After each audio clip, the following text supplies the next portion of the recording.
La semaine dernière, j'ai lancé et testé un concept en 48 heures avec 100 euros de publicité. Et là, je vais t'expliquer un petit peu comment j'ai fait. Donc déjà, première étape, l'idée de base. Donc moi, l'idée de base, c'est une idée que j'ai eue. Pour les idées, je te fais confiance.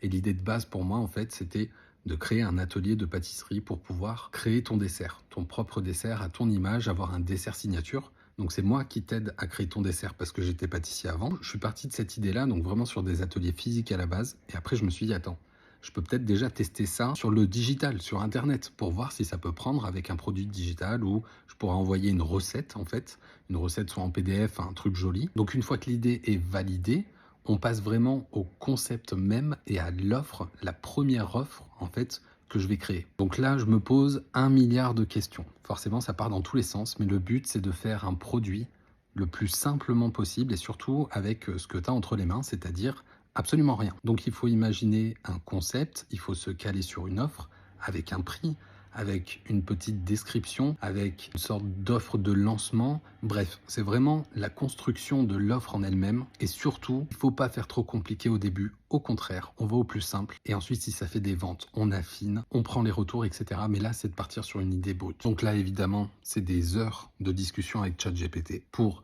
déterminer la bonne cible, pour déterminer la meilleure offre. Bref, c'est vraiment mon copilote. Alors évidemment, il y a des petites astuces pour pas qu'il aille toujours dans ton sens parce qu'il a tendance à dire ouais, super idée, tout ça. Il faut quand même lui dire que s'il y a moyen qu'il nous mette des petits coups de pied au cul, qu'il y a des trucs qui sont pas forcément cohérents, qu'il le dise quoi. Je construis mon offre. Une fois que ça c'est fait, on passe à la suite, c'est-à-dire comment on met ça en forme. Donc il y a plusieurs façons de faire. Moi, j'ai choisi de faire une landing page, donc une page d'atterrissage simplement, avec une petite explication du concept plus un formulaire pour pouvoir commencer à créer ton dessert. Donc j'ai voulu la créer une page assez immersive dans le sens où tu rentres vraiment dans le projet et quand tu commences à écrire sur un formulaire, à dire moi j'aime bien ces goûts-là, j'aimerais bien qu'il ait cette forme-là et tout, bah tu commences en fait tu commences à te projeter, tu imagines le truc et forcément tu es beaucoup plus impliqué. Prochaine étape, confronter l'idée au marché clairement avec tout ce qu'on a et là on va faire un peu de publicité. Donc j'ai mis en tout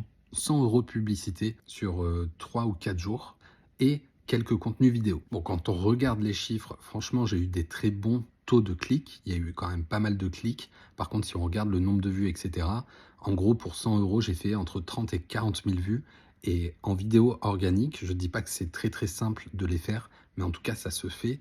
Donc la publicité, on est vraiment là pour faire vite, pour montrer des publicités à des personnes qui seraient potentiellement intéressés par l'offre pour voir s'il y a des réponses au questionnaire.